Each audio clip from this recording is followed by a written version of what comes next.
Hey, Reddit. I'm not usually the type to post personal stuff here, but I need to get this off my chest before I lose my mind. Throw away, obviously. So my wife, let's call her Lena, and I have been married for 6 years. We don't have kids, both in our mid-30s. Working professionals. She is in marketing and travels around the city a lot for meetings and events. I work in it, mostly remote these days. For the past 6 months, Lena has been using Uber almost daily. At first, I didn't think anything of it. She always said it was just easier than driving in traffic or finding parking downtown. Okay, makes sense. I even helped set up her Uber account with my card years ago. Whatever made life easier for her, right? But then I started noticing little things.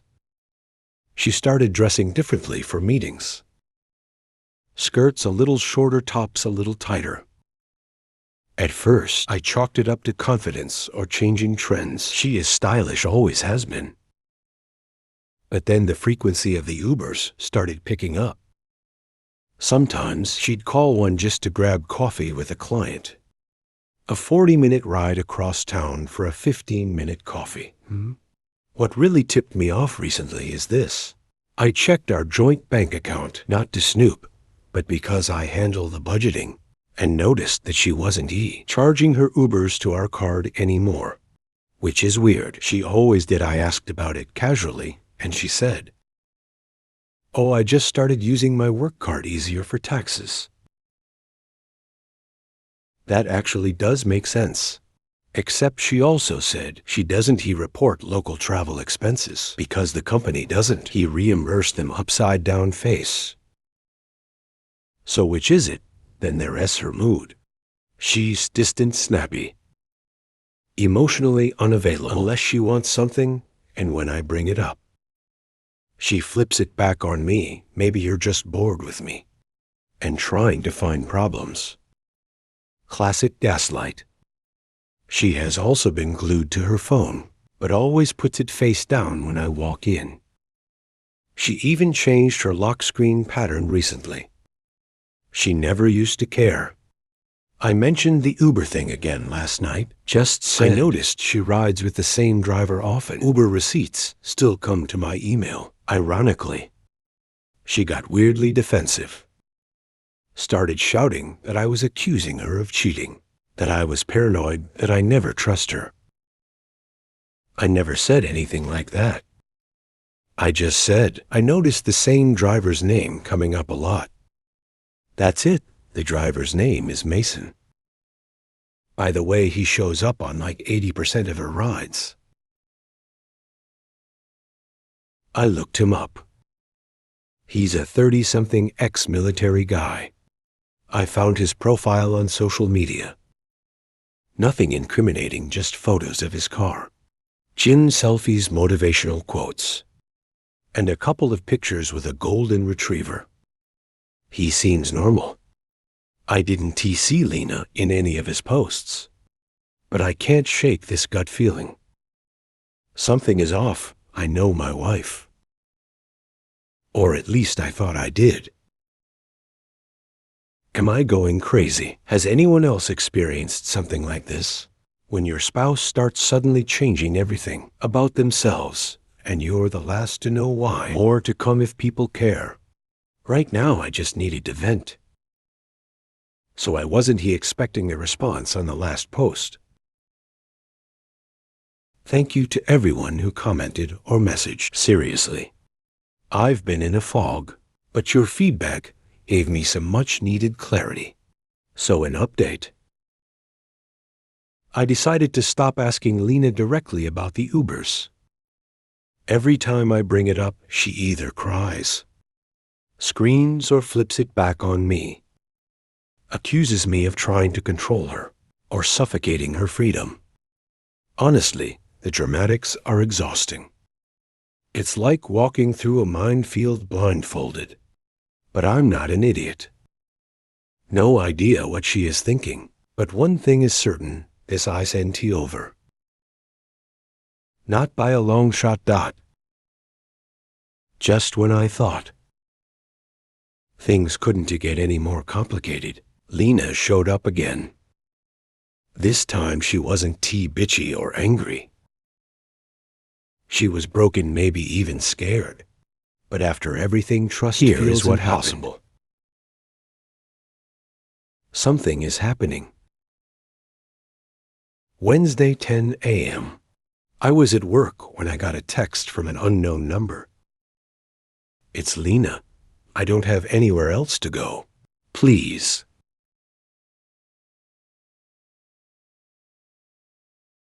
Can we talk? My heart did a weird flip. I stared at the screen for 5 minutes before replying. Where are you now? No answer for hours that night. 8:15 p.m. She showed up at my door, no warning, no apology. So I started paying attention quietly, just standing there shaking. Eyes red from crying. She said Mason has gone too far. He has been stalking me. I'm scared for my life. She broke down and said she wanted protection from him and from herself. She admitted cheating was a huge mistake, but insisted it was a symptom of how bad things were. I wanted to yell to throw her out. First weird thing, her perfume. To shut the door, but instead I just listened to plea. She begged, please don't make this harder than it has to be. I want a safe way out. I want peace. Her voice cracked. She looked helpless. And for a moment, all the rage compared to the fear in her eyes. My decision. She has been coming home smelling like that. I don't know if it's the right one. But I agreed to help. I called a domestic violence counselor and arranged for Lena to speak with them tomorrow.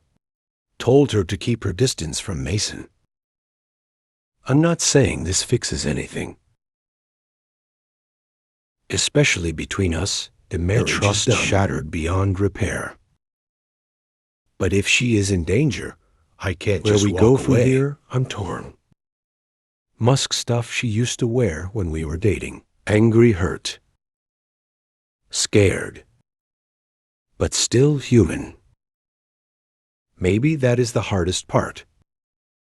Remembering she is not just an enemy, she is still the woman I once loved, and now she needs help. I'm bracing myself for whatever happens next. Thanks for reading. I'll keep updating. But she hasn't worn it in years. This ride is far from over. I didn't expect to be here.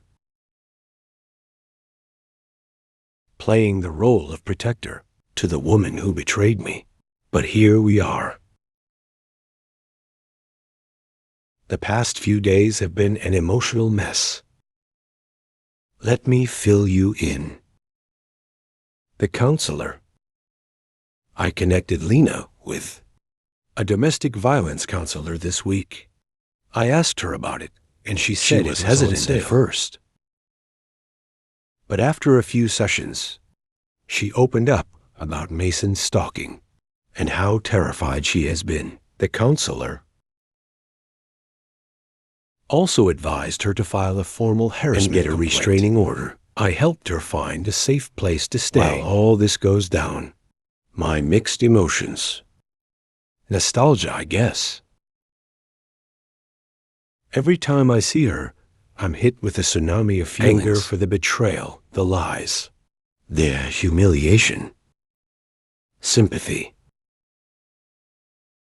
Because she is genuinely scared and vulnerable now. Confusion about what this all means for me. Feeling sadness. Mourning the loss of what we had. I've been honest with her. I don't want to reconcile. Cool story. I'm filing for divorce regardless. But I can't turn my back on her completely. Mason as shadow. Mason has backed off. He shows up near places she visits. Drives by slowly. Send her one text, you're mine. which the counselor advised her to save. I've increased security at home and at her safe place. I've also spoken with police regularly, but I found the receipt from Sephora in another city. Boundaries and breakdowns. Trying to balance helping and protecting myself is exhausting. She has still the same Lena. Sometimes defensive, bitter, and a woman I'm trying to protect can switch to the woman I want to cut out entirely in a heartbeat. She has apologized repeatedly, but also lashes out accusing me of not caring any of her still judging spots. I'm learning this is going to be a long, painful process. What I've learned, no matter how much pain she caused, trauma changes people. Cheating was horrible, but being stalked is a different kind of nightmare. I'm trying to separate the acts of the past from the reality now, not even close. It's not easy where I'm going. I'm still firm on divorce. The trust is broken beyond repair. But I'm committed to helping her get through this danger, because if I don't, I might regret it for the rest of my life. Thanks for listening, Reddit. Sometimes the hardest choices are the ones that don't make you feel strong. Second weird thing, she is constantly working late. Things just went from bad to worse. Mason, didn't he just lurk around anymore? He crossed a line that I can't ignore. Here's what happened. Friday, 9:45 p.m. Lena called me in a panic. She'd been at her safe place when she heard a loud banging on the front door. Mason was outside yelling, threatening. She never used to stay out past 6. She didn't answer. Called the police immediately. Police report. Officers arrived quickly, but said unless he physically broke in or hurt someone, there wasn't too much they could do right now. They took the report, told her to call again if it escalated. I stayed on the phone with her through it all. What Mason did the next day. Now twice a week, she doesn't get home. I found tire marks in my driveway, like someone tried to spin out or force a car off the road. My security cameras caught a black sedan circling the block multiple times. Mason's car not confirmed yet, but everything points that way. What I'm doing. I filed an official restraining order request. I hired a private security consultant. When she walks in, she's flushed. I'm documenting everything obsessively. How Lena's holding up. She is scared. She wants to cooperate fully with law enforcement, but feels frustrated by the system. She is still staying at the safe place and avoids public spots. What I'm feeling. Anger. Fear. Smiling, but that fake kind of smile. Exhaustion. I'm realizing how much danger this whole situation has. And I keep wondering, could I have prevented this? Did my actions backfire? How do you protect someone who has made so many mistakes, including hurting you? Final thoughts for now. This isn't just a story about cheating anymore. About toxic relationships spiraling out of control, like she is still high on adrenaline, and about trying to do the right thing, even when it's damn hard. Thanks for being here. The lawyers are officially involved. Divorce papers filed. Restraining orders requested and court dates set. It's brutal. Emotional. Exhausting. Here is the latest court and conflict. Then she immediately goes to take a shower. Lena's lawyer is pushing back hard, accusing me of harassment, invasion of privacy, and emotional abuse. I expected her to fight, but not this viciously. She is trying to paint herself as the victim using every story she can spin. My lawyer's advice: stay calm. Document everything. Don't engage in online arguments. She used to come home exhausted. Focus on the evidence, the cameras, the messages, the witness accounts. The emotional toll. Every day brings new headaches. Friends forced to pick sides. Family members confused and upset. My own doubts and fears creeping in. Lena's behavior. She alternates between pleading for help and lashing out. Kick off her heels and one day apologizing the next day, threatening to make me pay. It's a roller coaster that keeps me going. Knowing I deserve honesty and respect. Remembering this is about protecting myself. Moving forward. Almost there, the divorce hearing is in 2 weeks. I'm scared but ready. Thanks to everyone who has supported me. Now it's like she is glowing. Got after months of chaos, lies, fear, and pain. The divorce is finalized. Here's how it went down and what I've learned. The hearing. The judge reviewed all the evidence, videos, texts, police reports. Lena S. attempts to shift blame. Didn't he hold up? The restraining order was granted against Mason. Except last Thursday, she slipped. In custody of shared assets. No was decided in my favor. No second chances. Aftermath. Lena moved out completely. Mason was arrested a week later for violating the restraining order. The chaos is settling, but the scars remain. How I'm doing. Some days are still tough. I asked what client she was with that night, but I'm rebuilding. I'm focusing on myself, my work, and my mental health. Lessons learned. Trust is precious and once broken, hard to fix. Sometimes the person you thought protecting you knew yourself is a stranger, means setting boundaries, even when it hurts. Healing takes time, but it's possible. What's next? I'm done being the victim. And she said Thompson and Boss. This is a new chapter 1 where I'm the priority. Thanks to everyone who followed my story, offered support, but I know that meeting was rescheduled. I found the email. She left it open on her laptop earlier that day. It got moved to next week. She doesn't even keep her lies straight anymore. Then came the kicker. I logged into our old tablet last night. It's barely used, but it's connected to our shared everything. Notifications still come through. I'm Sage's app alerts.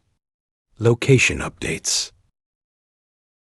I honestly forgot it was synced. Well, guess who got a text from Mason? The Uber driver last night. Same time tomorrow, I'll bring the coffee. You bring the attitude face, blowing a kiss. My stomach dropped.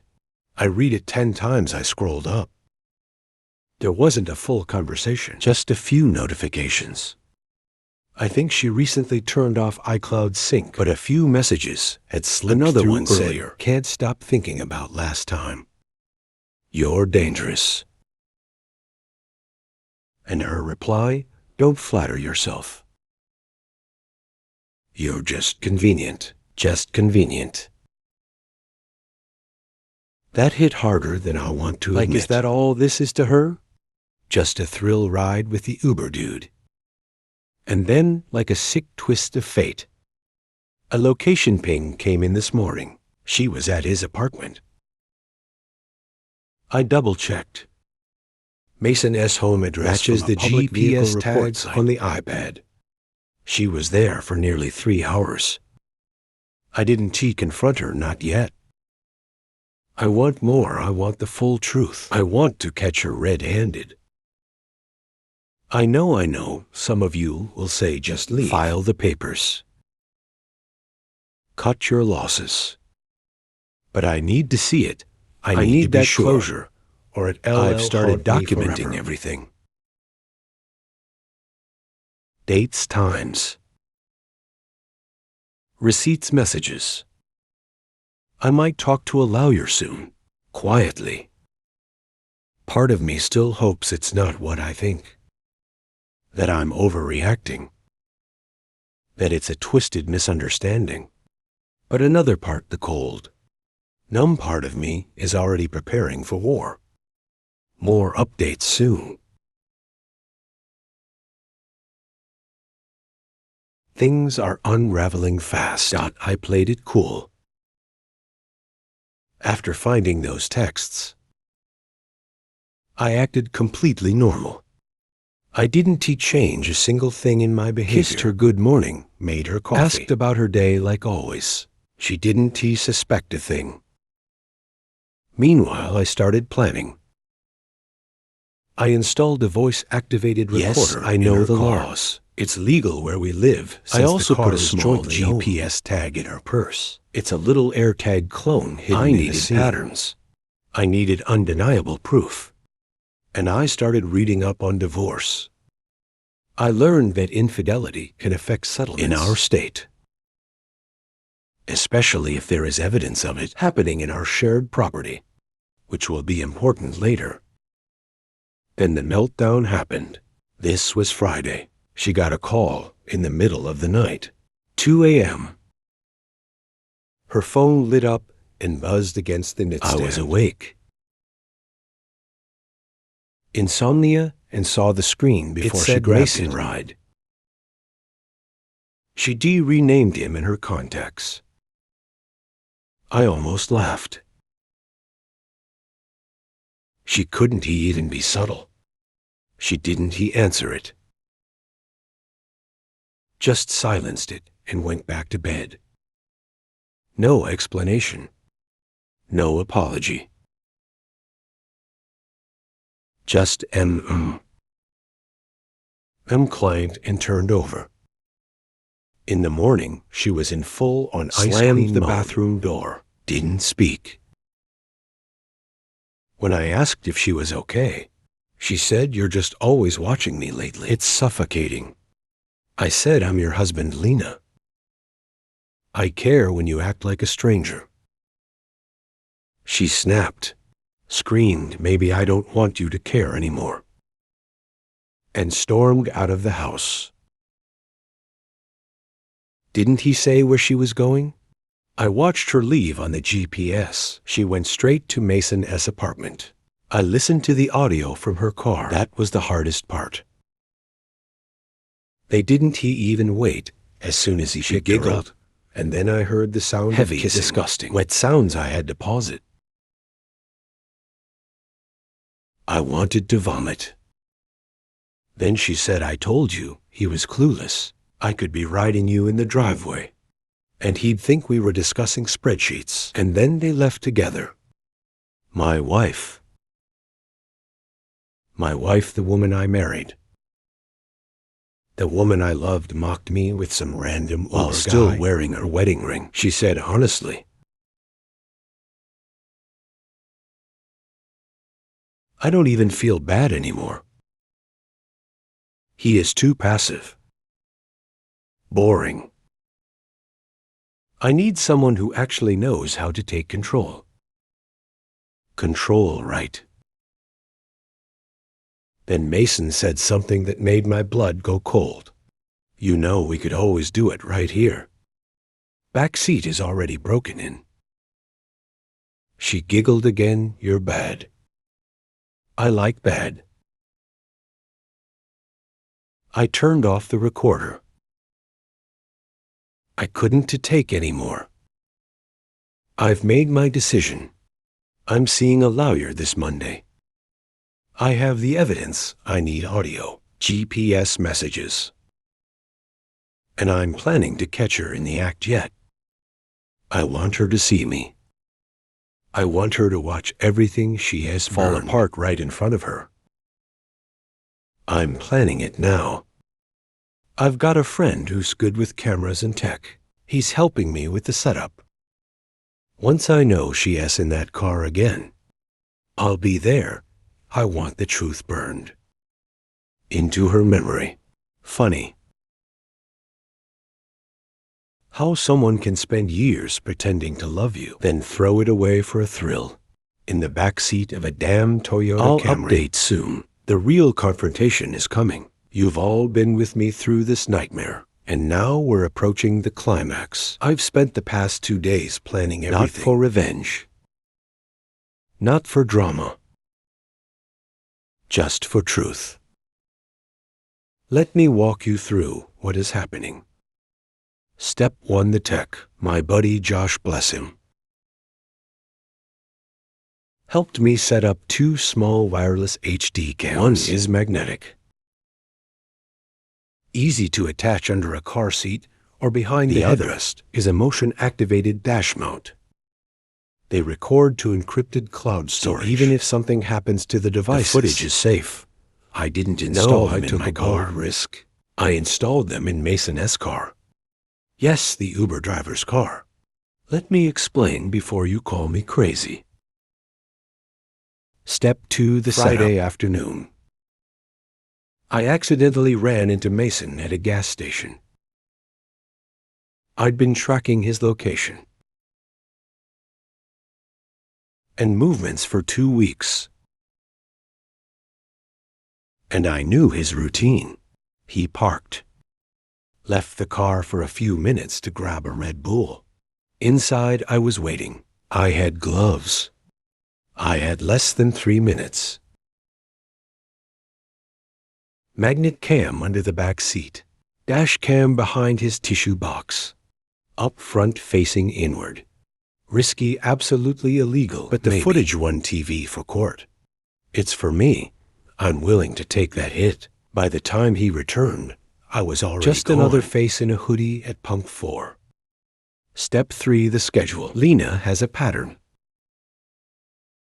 Tuesdays and Thursdays, she claims to have late meetings. But based on GPS logs, 7 out of the last 9 Tuesdays, she went to Mason's place or around 5 to 8 p.m. tomorrow's I checked Tuesday. Her calendar. She marked client onboarding downtown. That's code, I'm sure of it. So tomorrow, I'll work from a cafe near the route she usually takes. I'll track her AirTag. And when I see she is on the move and Mason's car starts rolling, I'll intercept. Step 4. The confrontation plan. I want to be loud. I want to be violent. I want to cause a scene. I'll knock on the window. I'll ask her to unlock the door. I'll look her in the eyes and say, smile. You're on camera. Then I'll show her the live feed. Then I'll walk away. That's it. No more begging. No more gaslighting. No more lies. Just truth. Cold and permanent. A few notes about Lena. I've been trying to keep emotions out of this. But I need to say this for myself. Lena ISNT, she has become someone else entirely. She lies with no hesitation. Flips between sweet and venomous in seconds. She weaponizes guilt, cries when it benefits her, screams when cornered. Her moods are like glass beautiful one shattered the next. She used to be thoughtful, funny, smart. She used to build with me. Now she dismantles everything we created in secret, in silence in someone else's backseat. No kids. Thank God that's the only mercy in this. Tomorrow, I'll know everything. I'll see it. Hear it. And she won't be able to deny a single thing ever again. I'll post the update once it's done. Wish me luck. It happened. The confrontation. The moment I'd been building toward, and I still feel like I'm shaking. I caught her in the act in his car. And the worst part, she didn't. He looked shocked. She looked annoyed. Let me walk you Tuesday, through it. 4:15 p.m. I set up at the cafe near the main street she usually takes for her client meetings. I had her AirTag open, watching her movement. From the moment she left our house, sure enough, she didn't head downtown. She went in the opposite direction toward Mason S. At 4:32 p.m. Her dot merged with Mason S. on the map. Game on. I jumped in my car and followed the route quietly. From about 2 blocks behind, I wasn't tailing fast. I had the GPS and the camera feed from Mason SR. I knew where they were, what they were doing.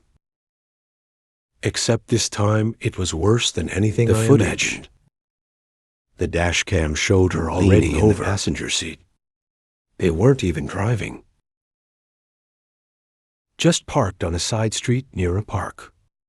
Her heels were off, legs tucked under her, one hand on his chest.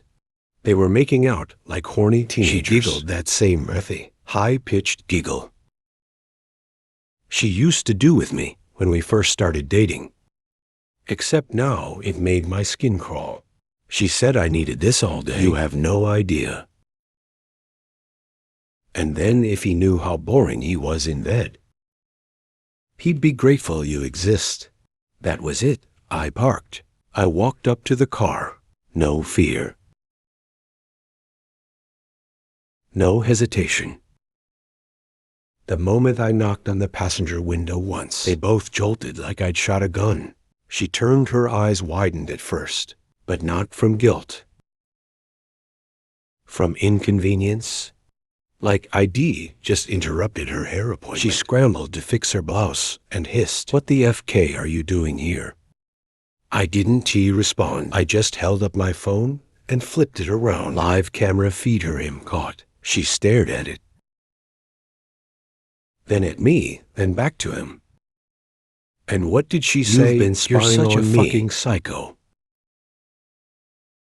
That's what she led with. Not, I'm sorry. Not, let me explain. Not this, I sent what it looks like. Number, she came at me like I was the criminal. Hysterical. Voice raised. Face red. I calmly replied, "Save it. Lo, your ass already lined up. Just wanted you to know, I know." Then I turned to Mason, who said nothing the whole time, and said, "You can have her, man, but good luck. She eats people alive." He didn't even look me in the eye. Her meltdown. She jumped out of the car, barefoot, and chased me to my car screaming, "You've been distant for months. You never appreciated me." What kind of man tracks his wife like a stalker? I didn't answer. I got in, locked the door, and drove away. As she pounded on the window the whole way home, I didn't cry. I didn't scream. I felt clean. Like something rotting had finally been cut out of me. The fallout begins later that night. She sent a wall of texts. "You humiliated me in front of someone I care about. You were never emotionally available. We haven't had good sex in over a year. I'm not a robot. You think you're so smart. But all you did was destroy everything." I didn't respond. I'm not going to. What's next? Tomorrow, I meet with my lawyer. I've compiled everything, GPS voice logs, recordings, camera footage, and screenshots of her texts. She hasn't come home. I hope she doesn't. I've already packed a suitcase for her and left it by the door. Funny how 6 years of marriage ended in 6 minutes of truth. But it's better than 6 more years of lies. Thanks for sticking with me. I'll keep updating as things unfold. The legal side. her reaction, and whatever twisted stunts she tries next. Knowing her, this is far from over. The narrative after I caught her. Literally caught her mid-affair. She vanished for 2 days. I didn't hear a word. No calls, no texts. I assume she was shacked up with her new boyfriend, or at a friend's or somewhere, licking her wounds. Then she showed up Thursday 11. I was working from home when the doorbell rang. I opened it, and there she was. No bags, no makeup. Hair in a messy bun and crocodile tears. She tried to walk in like nothing had happened. I stood in the doorway and said no. She stared at me like I slapped her. Then she whispered, "Can we just talk?" I told her she had 5 minutes. That's it, the act begins. She launched straight into full-blown victim mode. Here's just a sample of the greatest hits. I was confused. "You've been cold to me for months." Mason made me feel seen. It was never supposed to go that far. I was going to end it, I swear. I didn't say a word. Just let her talk. Then she flipped the script. "You violated my privacy. Manipulator. You recorded me without consent. Do you know how toxic you are, spying? Tracking, cornering me like that?" I finally responded calmly. "You cheated. I caught you. I have proof. You don't get to play the victim now." And she lost it. Started screaming. Crying. Collapsed on the floor in the like she was in a soap opera. The gaslight special. She kept saying things like, "You weren't present. You didn't even notice when I got my hair done last month. I begged you to be more romantic. All you cared about was work and your computer." Sure. Because that justifies having sex in a stranger's car. She said if you had shown me love, I wouldn't have looked for it somewhere else. Reddit, I'm not perfect. But I was there. I supported her. Paid the bills, cooked meals, celebrated her wins, gave her space, listened even when she barely spoke. And now she wants to rewrite the story. No, the final blow before she left. She said this, and it's been echoing in my head ever since. "You'll regret this. I'm not the only one who pushed me away. I just went where I felt wanted." And then she added, "He knows me better than you ever did." Got in her car, slammed the door, drove off, no apology, no shame. Just entitlement. What she doesn't know, she's about to get served. I met with my lawyer. We're filing for divorce this week. No reconciliation. No therapy. No drawn-out begging scenes. I have the recordings, the messages, the GPS data. She violated the trust in every way possible. She tried to twist it like I destroyed the marriage. I'm documenting everything now. Every text. Every call. Every visit. Because people like Lena, they burn things down and then scream that they were the victim of arson. Next steps. I've changed the locks. Frozen the joint credit cards. Removed her from all shared accounts. Filed an official record of the affair for court purposes. She doesn't know it yet. But she'll be getting divorce papers. Within the next few days. I don't know how she'll react, but I'm guessing it'll be loud, dramatic and ugly. I'll keep you all posted. It's been a wild 72 hours. I served Lena the divorce papers. It was clean, legal, and swift.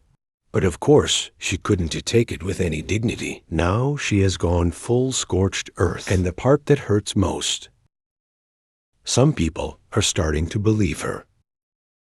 The service.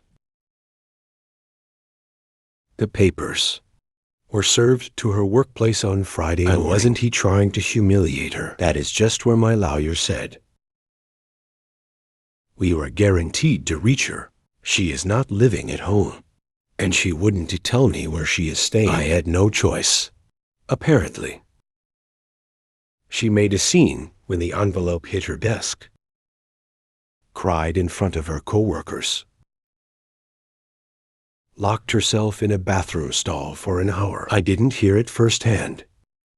One of her former friends, who has secretly been feeding me info, told me everything. Later that day, she sent me a novel via text. So this is who you are.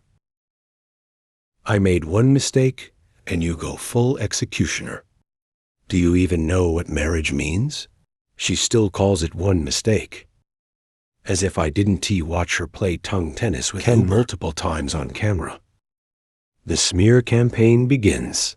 Saturday I started getting texts from mutual friends. Not close ones, more like acquaintances. One message read, "Hey, I don't know what is going on between you and Lena, but she is really upset. Said you were emotionally abusive and controlling, that you tracked her without consent and embarrassed her at work." Excuse me, another said. Did you really plant devices in her car? That's dark, dude. She is devastated. And then from a family friend, I always thought you guys were great together. You isolated her and made her feel like a prisoner. I'm so sorry. She is rebranding herself as the victim. The cold, calculated, smug woman I caught cheating in a back seat is now playing abused wife to anyone who listen. And here is the worst part. She is good at it. She cries easily. She knows how to twist words. She plays the he is so smart, he is scary card. Makes me out to be some sociopath, and spreadsheet says I monitored her every move and set her up like a villain. No, Lena. You set yourself up when you dropped your panties in a moving vehicle. For a man who barely speaks in full sentences, what I've done, I've sent a private message to our core circle of mutual friends, laying out the facts. Not drama. Just facts. No footage, but timeline locations, screenshots, and confirmation from I've requested formal statements from 2 people who knew what was going on, including one of her own co-workers who said, we all kind of knew something was going on with Mason. She wasn't subtle. I've scheduled a meeting with HR at my own workplace in case Lena tries to drag this into my professional life. I'm covering every base now. She is capable of anything, where I stand emotionally. This part is complicated. There is the anger, of course, that she is lying, that people are believing her, that she is rewriting the script in real time and trying to paint me as some emotionally distant tyrant. But more than that, there is this incredible, crushing sadness that I ever loved someone who could do this, that I built a life with a person who would cheat, lie, gaslight, and destroy me just to avoid responsibility. And honestly, that I didn't see it sooner.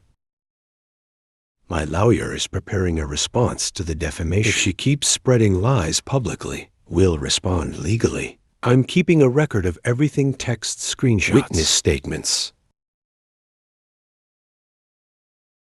This isn't just about the divorce anymore. It's about protecting what little reputation I have left. She wants to burn the house down on her way out.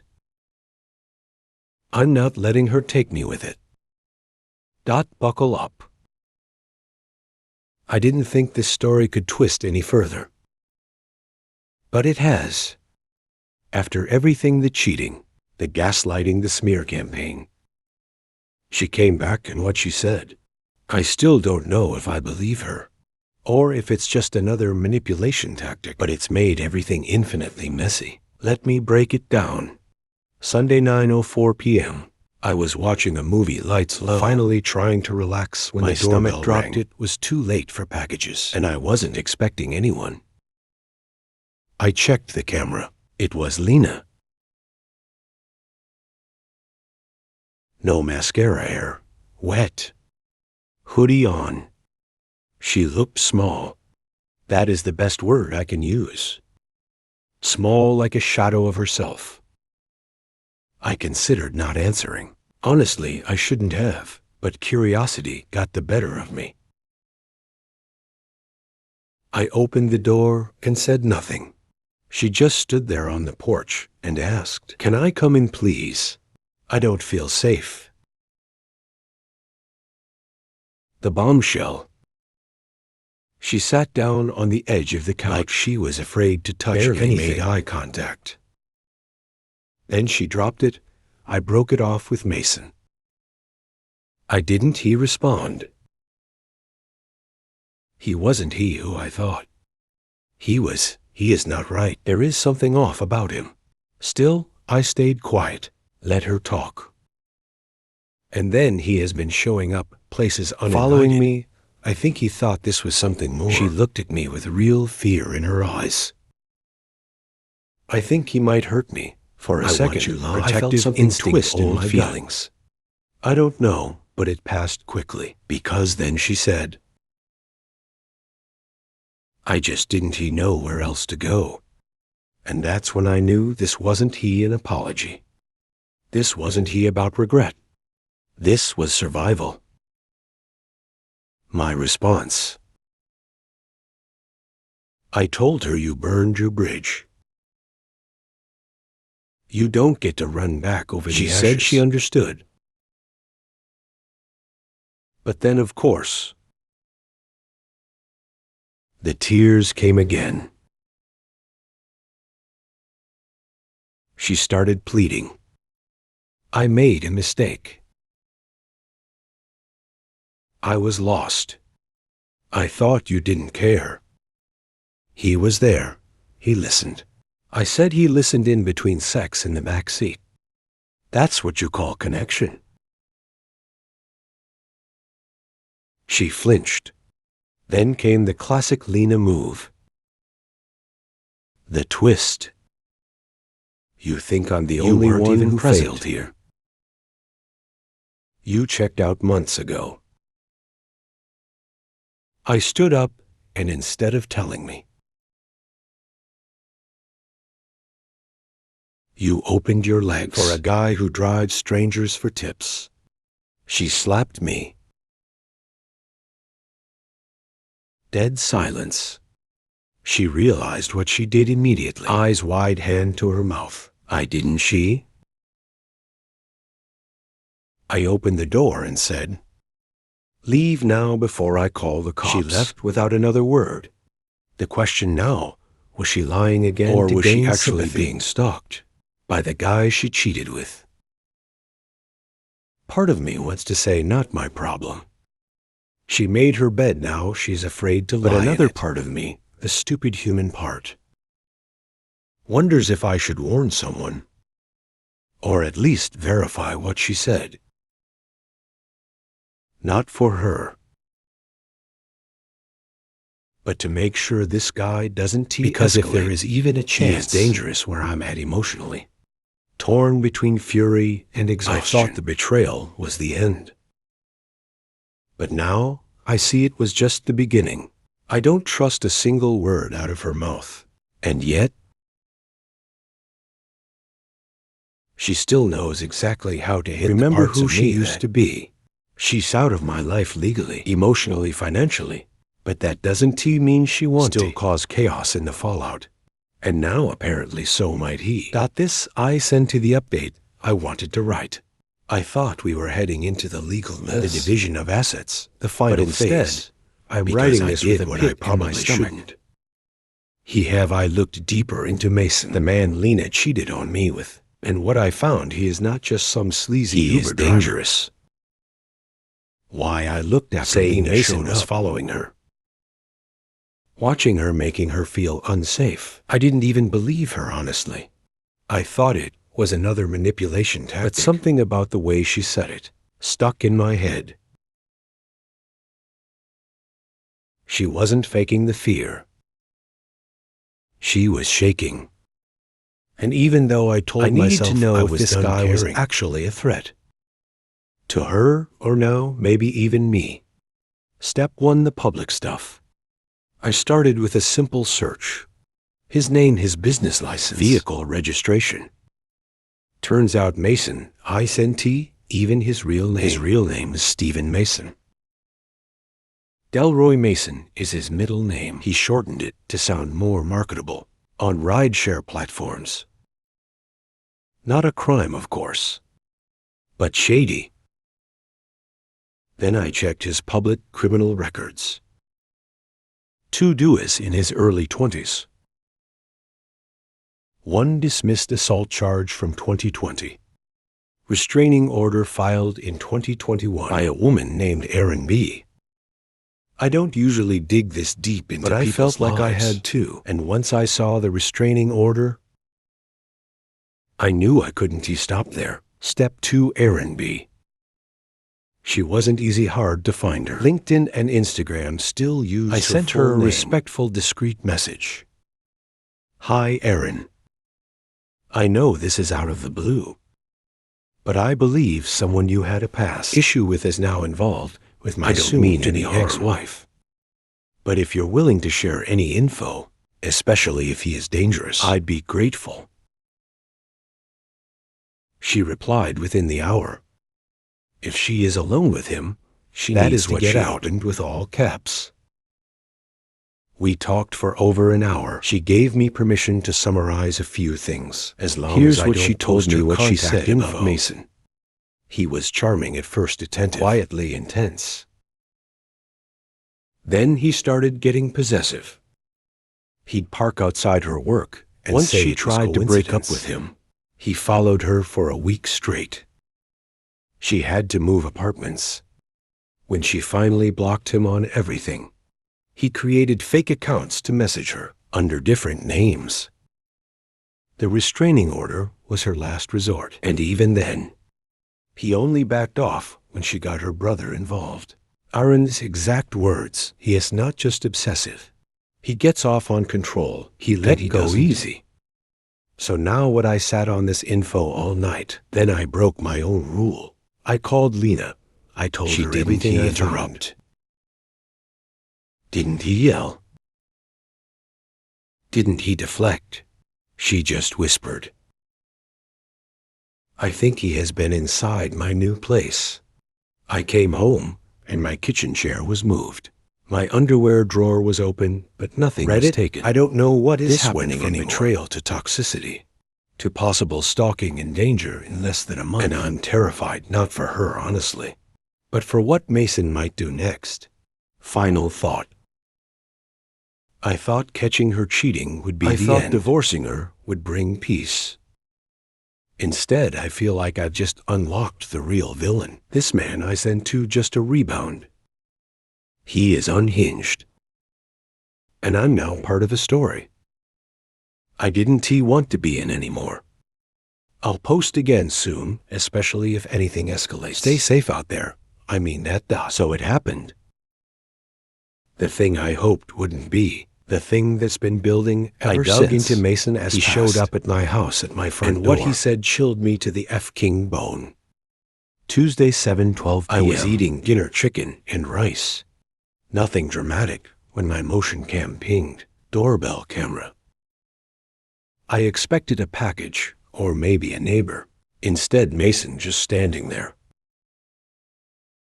Hands in his pockets. No Uber vest, no smile. No anything. Just this blank, dead-eyed look. I didn't answer right away. I watched through the app.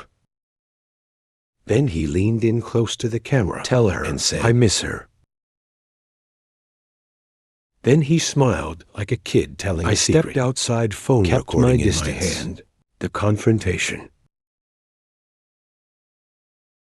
Me, you need to leave right now. This is your only warning. Mason, shrugging, just wanted to talk. Thought you'd want to hear my side. Me, you have no side. You were screwing a married woman in your back seat. This conversation is over. He took a step closer. She said you were boring. Controlling, I just filled the gap. That ass all. He said it like it was nothing. Like we were discussing the weather. Then he added, she is scared of me. That ass rich. She begged me not to leave her. Me, you need to leave, or the police will handle it. He smirked. Sure. Call the cops. I've been here before I know how to disappear. And then, as he backed off down the driveway, you don't get it yet, man. She chose me not just for sex, for everything. The aftermath. I filed a police report that night. Didn't he press charges yet? But documented everything. Gave them RN's name. I showed them screenshots. Described the car. The conversation. The stalking. Everything. They said they'd make a note that unless he comes back or threatens, it's just trespassing. And not even that, since I stepped outside. I also sent the video to Lena. No reply. Just silence. What ass eating at me, you know what? I can't shake that look on Mason's face. Not smug. Just sure he really believes she belongs to him now. And that's the moment it clicked. This wasn't just an affair. This was grooming. He saw her unraveling vulnerable. He played the good listener. The escape route. The thrill. And now he thinks she is his reward. Where I'm at, I've upgraded my security system. Installed cameras on the back and side of the house. Talked to a lawyer about restraining orders. It's in motion. I'm not scared. But I am alert. Always now and Lena. No idea where she is.